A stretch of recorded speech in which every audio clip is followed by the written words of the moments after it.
오늘 하나님의 말씀 신약 성경 누가복음 15장 11절에서 24절까지의 말씀 보도록 하겠습니다. 누가복음 15장 11절로 24절까지의 말씀, 우리가 신앙생활하면서 너무 잘 아는 말씀인데 저와 여러분들 한 절씩 교독하도록 하겠습니다. 제가 11절 말씀 읽도록 하겠습니다. 또 이르시되 어떤 사람에게 두 아들이 있는데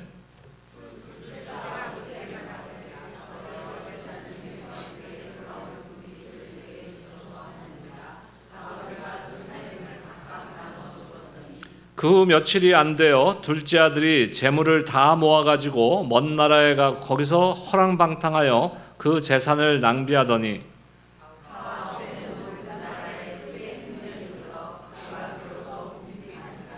가서 그 나라 백성 중 한 사람에게 붙여 사니 그가 그를 들러 보내어 돼지를 치게 하였는데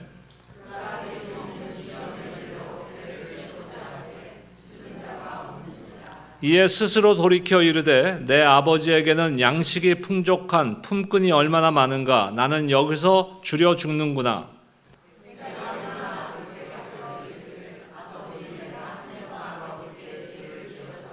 지금부터는 아버지의 아들이라 일컬음을 감당하지 못하겠나이다. 나를 품꾼의 하나로 보소서 하리라 하고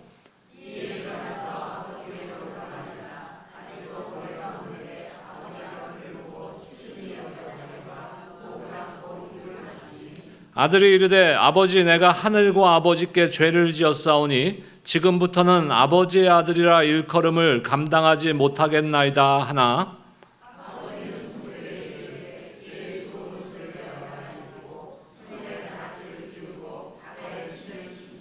그리고 살진 송아지를 끌어다가 잡으라, 우리가 먹고 즐기자. 이 내 아들은 죽었다가 다시 살아났으며 내가 잃었다가 다시 얻었노라 하니 그들이 즐거워하더라. 아멘. 지난주부터 회복으로 가는 길이라는 주제로 말씀을 나누고 있습니다. 지난주 우리는 회복은 인식에서부터 시작된다는 말씀을 통해서 진정한 회복이란 나의 문제, 나의 상처, 나의 죄를 숨기거나 감추고 아닌 척하는 것이 아니라 정직하게 마주하며 하나님을 바라보는 것에서 시작된다는 말씀을 나눴습니다. 다윗은 죄를 지었지만 처음에는 그 죄를 감추려고 애썼어요. 하지만 결국은 하나님의 말씀 앞에 자신이 깨어져서 죄를 감추지 않고 자신이 죄인임을 인정하며 하나님 앞에 나아가 하나님의 긍휼을 구했습니다. 그리고 정한 마음을 창조하시고 정직한 영을 새롭게 하소서 하는 고백, 이 고백을 통해서 회복의 첫 걸음이 된 것입니다. 이와 마찬가지로 회복은 변명이나 피함이 아니라 정직함에서 출발된다는 것을 우리는 배웠습니다. 그런데 그렇게 상처를 마주하고 문제를 마주하고 죄를 고백한 후에 그럼 우리는 어떻게 해야 할까 하는 문제가 남아 있습니다. 오늘은 그 다음에 관한 말씀입니다. 상처를 마주했다면 이제는 그 상처 위에 부어지는 폭포수와 같은 하나님의 은혜를 경험해야 하는 것이. 회복은 단지 나의 회개와 고백으로 끝나는 것이 아니라 그 고백을 받으시는 하나님의 은혜 안에 거할 때 비로소 완전히 문이 열리게 되는 것입니다. 오늘 말씀 우리 모두 다 너무나 잘 아는 탕자의 비유입니다. 오늘 본문의 뒷부분은 첫째 아들에 대한 말씀입니다. 오늘은 근데 우리가 둘째 아들, 오늘 본문에 나오는 둘째 아들에 대한 말씀에 포커스를 하려고 합니다. 탕자의 비유는 아버지에게 유산을 미리 받아 방탕하게 살다가 돌아온 둘째 아들의 그 회복의 이야기인 것입니다. 이 말씀은 결국 창조주이신 하나님을 떠난 인간의 모습을 지금 비유하고 있는 것입니다. 인간은 자기의 자유의지로 창조주 하나님을 멀리 떠났어요. 하나님의 간섭을 원치 않았습니다. 하나님이 자신들을 뭔가를 제한한다고 생각했던 것이에요. 그래서 자신의 생각과 뜻을 따라 살기를 원했던 것입니다. 오늘 말씀에 나오는 그 둘째 아들의 모습인 것이에요. 둘째 아들이 허랑방탕하며 재산을 낭비하였듯이 하나님을 떠난 인간은 결국 행복과는 거리가 먼 삶을 살게 된 것입니다. 오늘은 이 둘째 아들의 회복에 대한 말씀을 통해서 우리가 회복으로 가는 길에 무엇이 필요한 것인지를 나누기를 원합니다. 제일 먼저 우리가 나눠야 될 것은 우리의 회복을 막고 있는 우리 안에 있는 마음이 무엇이냐 이거예요. 우리의 회복을 막고 있는 마음. 그것은 나는 자격이 없다는 그런 생각이에요. 나는 자격이 없다. 오늘 말씀에 나오는 둘째 아들은 아버지께 유산을 미리 달라고 해서 먼 나라로 가서 다 탕진해버리지 않았습니까? 그 돼지 치는 일을 했는데 돼지를 먹이는 그 열매, 쥐염 열매라는 것이 있어요. 있어요가 아니라 있었던 것 같아요. 저나 여러분이나 쥐염 열매 맛을 봤겠습니까? 먹어보신 분 계시면 손 들어보세요. 오늘 특별히 상을 드리도록 하겠습니다. 밥상으로 상을 드리겠습니다. 돼지 먹이는 거예요. 근데 그것조차도 그러니까 생명을 유지하기 위해서 뭔가를 먹어야 되는데 이 돼지 먹이는 쥐염 열매조차도 이 사람에게, 이 둘째 아들에게 주는 사람이 없었다고 오늘 성경은 기록하고 있습니다. 아주 바닥까지 내려간 아주 비참한 삶을 살고 있었던 것입니다. 그때 이렇게 말합니다. 18절과 19절 말씀 보겠습니다. 함께 읽겠습니다. 시작. 내가 일어나 아버지께 가서 이르기를 아버지여 내가 하늘과 아버지께 죄를 지었사오니 지금부터는 아버지의 아들이라 일컬음을 감당하지 못하겠나이다. 자, 1차적으로 이 고백을 통해서 우리가 알 수 있는 것은 무엇입니까? 자신의 죄를, 자신의 잘못을, 자신의 문제와 실수를 깨닫고 회개를 시작하는 것을 볼 수 있어요. 근데 동시에 이 말씀 안에서 우리가 깨달아야 되는 영적인 교훈이 있습니다. 그것은 무엇이냐면요, 회복을 가로막는 것이 무엇인지를 이 말씀 안에서 지금 보여주고 있다는 거예요. 회복을 가로막고 있는 것이 무엇인가? 그것이 무엇입니까? 내가 아버지의 아들이라 일컬음을 받을 자격이 없다. 어떻게 보면 이게 참 회개하면서 겸손한 마음이구나 하는 생각이 들지도 모르지만 그 뒤에는 이것이 회복으로 가는 길을 막고 서 있는 것이에요. 우리도 신앙생활하면서 나는 과연 하나님 앞에 설 자격이 있는가? 나는 참 하나님 앞에 예배드릴 낯이 없어. 내가 일주일 동안 이렇게 살다가 어떻게 하나님 앞에 예배드리겠어? 나는 다시 기도할 자격도 없어. 혹시 그런 생각을 해본 적은 없습니까? 이런 마음은 좋은 생각인 면도 있어요. 이건 뭐냐면 나의 잘못, 나의 죄에 대한 인식이 있다는 것에서는 좋은 점이지만 한 가지 이것의 잘못된 생각이 무엇이냐면요, 회복을 막고 서 있는 것이에요. 이것이 우리가 왜 그 상태에서 멈춰버리기 때문에 잘못에 대한 인식, 죄에 대한 인식에서 멈춰 서 있기 때문에 회복으로 가는 길이 막혀버리는 것입니다.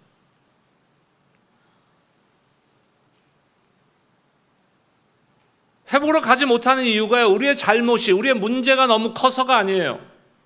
우리의 죄가 너무 커서가 아니에요. 그럼 무엇입니까? 죄를 인식하고 대면하고 자각하는 것에 머물러 은혜를 바라보지 못하고 있기 때문에 그러는 거예요. 그 위에 역사하시는 하나님을 바라보지 못하고 있기 때문에. 죄를 자각하고 회개하는 것은 중요합니다. 오늘 이 둘째 아들도 그 단계까지는 지금 갔어요. 그런데 문제는 무엇입니까? 그것에 머무는 마음이에요. 죄책감과 수치심은 결국 우리로 하여금 하나님의 은혜에서 멀어지게 한다는 것을 여러분들 알아야 됩니다. 지난주에도 말씀드렸죠? 하나님이 원하시는 건 죄에 대한 인식이지 죄책감이 아니에요. 죄에 대한 무게를 지고 살아가는 거, 우리가 죄에 대한 무거운 짐을 지고 끙끙대며 살아가는 것이 하나님 원하시는 것이 아니라는 것이에요. 그렇다면 죄에 대해서 인식했다면 그 다음에 해야 될 것은 무엇입니까? 하나님 앞에 나아가야죠. 근데 한 가지 더 중요한 게 있어요. 오늘 말씀에서 중요한 것이, 우리 신앙생활에서 어쩌면 이게 가장 중요한 것일지도 몰라요. 그게 뭐냐면은 아버지는 달려오셨어요. 은혜는 먼저 다가온다는 것이. 탕자가 결심하죠. 둘째 아들은 결심합니다. 내가 아버지한테 가면은 거기는 참 먹을 것도 풍성하고, 거기서 종살이를 해도 참 입을 것 먹을 것이 풍족한데 내가 아버지께로 가야 되겠구나. 근데 그 집에 도착하기 전에, 아버지 집에 도착하기 전에 아버지의 모습을 보세요. 20절 말씀입니다. 함께 읽겠습니다. 시작. 아직도 거리가 먼데 아버지가 그를 보고 측은히 여겨 달려가. 이 말씀 중에 어느 구절이 가장 마음에 와닿습니까? 측은히 여겨. 네, 저는 아니었어요. 저에게는 가장 많이 와닿은 것이 아직도 거리가 먼데. 아직도 거리가 먼데. 그 말에 하나님의 그 크신 사랑, 그 사랑의 메시지가 담겨 있다고 저는 생각했습니다. 로마서 5장 8절에서도 뭐라고 기록하고 있습니까? 우리가 아직 죄인 되었을 때에, 우리가 아직 죄인 되었을 때에, 아직도, 우리가 자격이 있어서가 아니에요. 우리가 철저히 회개해서가 아니에요. 우리가 회개하고 먼저 하나님께로 다가간 것이 아닙니다. 아들이 회개하고 아버지의 집을 찾은 것이 먼저가 아니라는 것이에요. 우리는 그것을 통해서 이 아들이 회복됐다고 생각하죠? 아니요. 아버지의 마음은 뭐였어요? 아버지는 기다리고 있었어요. 그러면서 뭐라고 기록했어요? 아직도 거리가 먼데. 지금도 저와 여러분들이 그 하나님의 은혜를 경험하지 못하고 있을 때 하나님께서는 아직도 거리가 먼데 우리를 기다리고 계시다.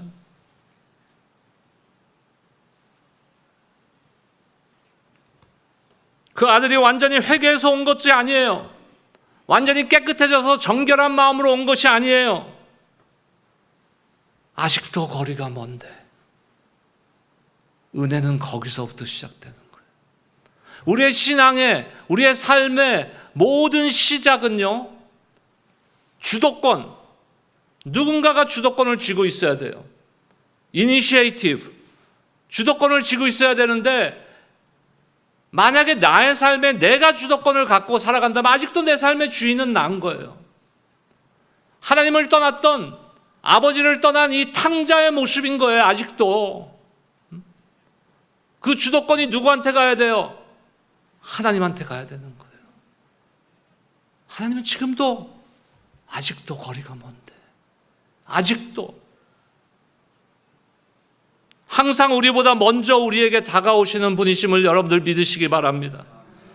에덴 동산에서도 범죄한 아담과 하와가 아버지 나 좀 용서해 주세요, 나를 회복시켜 주세요 하고 찾아갔습니까?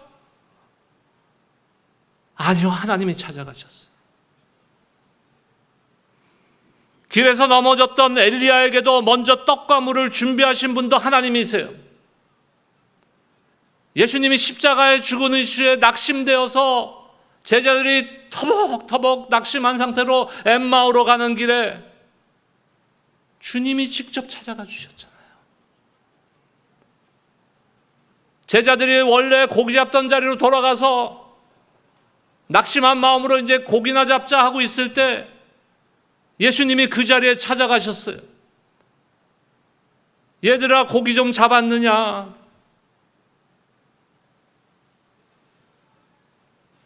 은혜는 우리가 정리된 후에 주어지는 것이 아니에요. 내가 무엇인가가 준비된 후에 주어지는 것이 아닙니다. 아직 나는 더러워요. 아직 나는 무너진 상태예요. 나는 아직 문제투성이에요. 나는 아직 망가진 부분이 있어요. 그 순간에도 먼저 오는 하나님의 사랑의 은혜인 것입니다. 이것을 꼭 기억하시기 바랍니다. 아직도 거리가 먼데. 그러면 이 은혜의 열매는 무엇으로 나타나야 돼요? 오늘 세 번째, 이제 은혜는 회복을 선언합니다. 은혜는 회복을 선언하는 것. 22절 말씀 함께 읽겠습니다. 22절입니다. 시작. 아버지는 종들에게 이르되 제일 좋은 옷을 내어다가 입히고 손에 가락지를 끼우고 발에 신을 신기라. 여기에 뭐 옷을 내어주고 가락지를 끼워주고 그 외적인 물질적인 요소가 중요한 게 아니에요.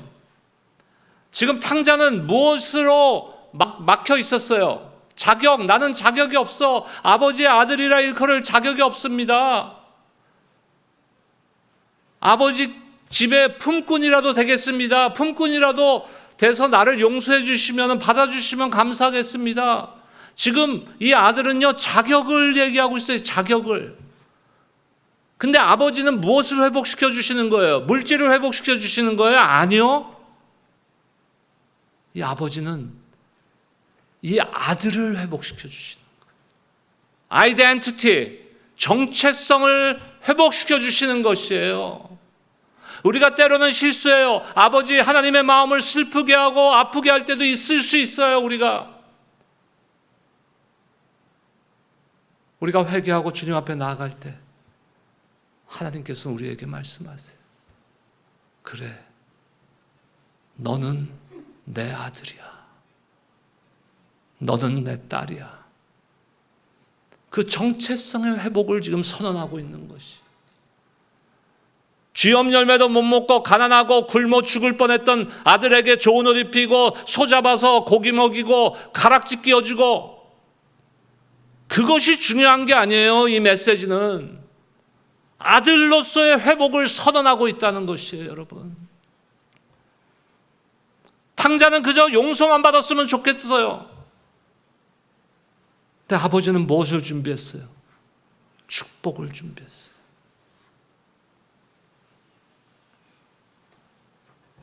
은혜는 회복을 선포하는 능력임을 여러분을 믿으시기 바랍니다. 회복은 죄를 인정한 자에게 부어지는 하나님의 선언인 것이에요. 너는 여전히 내 아들이다. 너는 여전히 내 딸이다. 내가 너를 다시 세우겠다. 여러분이 하나님께 나올 때 하나님은 여러분에게 다시 아버지의 옷을 입혀주는 거예요. 이거는 단지 물질적인 옷을 의미하는 것이 아니에요. 신분을 의미하는 거예요. 정체성을 의미하는 것이에요. 자녀의 반지를 끼워주는 거예요. 아버지의 아들로서의 확실한 선언을 해주시는 거예요. 하나님의 딸로서. 이것이 회복입니다. 이것이 진정한 회복인 것이에요.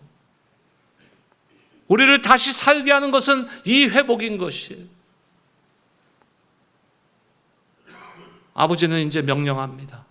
집안 식구들에게 명령해. 24절 오늘 본문의 마지막 절입니다. 함께 읽겠습니다. 시작. 이는 내 아들은 죽었다가 다시 살아났으며 내가 잃었다가 다시 얻었노라 하니 그들이 즐거워하더라. 은혜의 잔치로 들어가는 기쁨. 우리의 신앙의 시작도 기쁨이요, 우리의 신앙의 결론도 열매도 기쁨인 것이에요.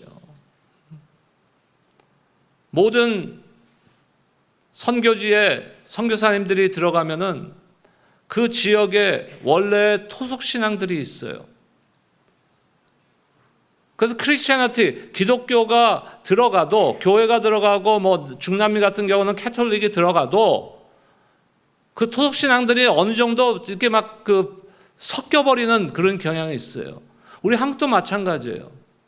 19세기에 선교사님들이 우리 조국에 들어와서 복음을 전하고 교회를 세우고 학교를 세우고 신학교를 세우고 했을 때 한국은 우리 조상들은요, 그 이조 시대 때 아주 뿌리 깊은 그 토속적인 것들이 있었어요. 물론 그것이 무속도 있고 미신도 있었지만 조선 시대에 가장 깊었던 건 뭐예요? 불교예요? 아니요.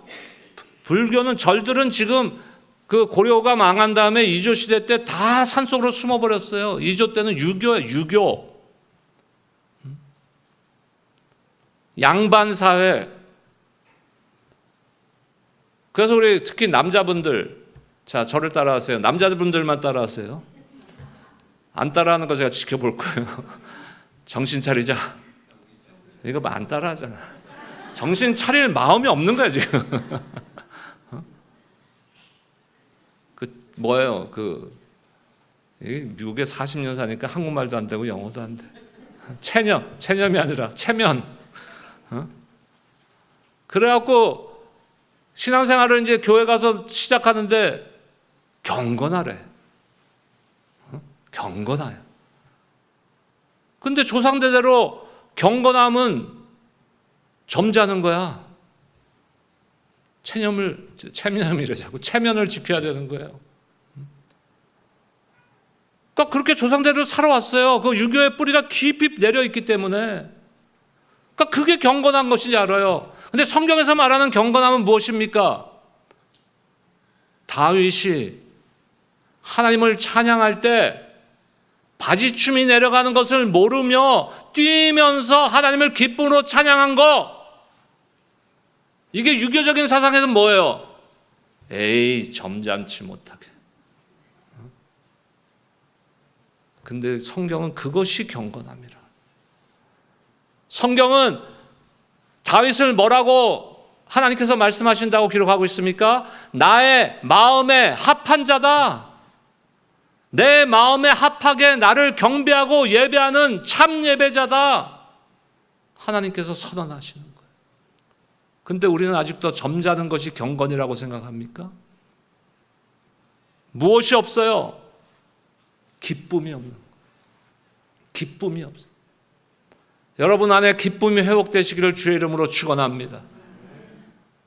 Holy Forever라는 찬양이 있어요. 제가 한국말로 거룩 영원이라고 금요일날 주일날도 부른 적 있나요? 금요일날은 여러 번 불렀는데 이번에 멕시코 우리 아도나이 교회 가서 스페니쉬로 좀 불러볼까 합니다. 근데 거기 2절 가사에 보면은 이런 가사가 있어요. If you are 용서받았다면 forgiven. If you are forgiven. If you are redeemed. 너의 죄를 속량받았다면.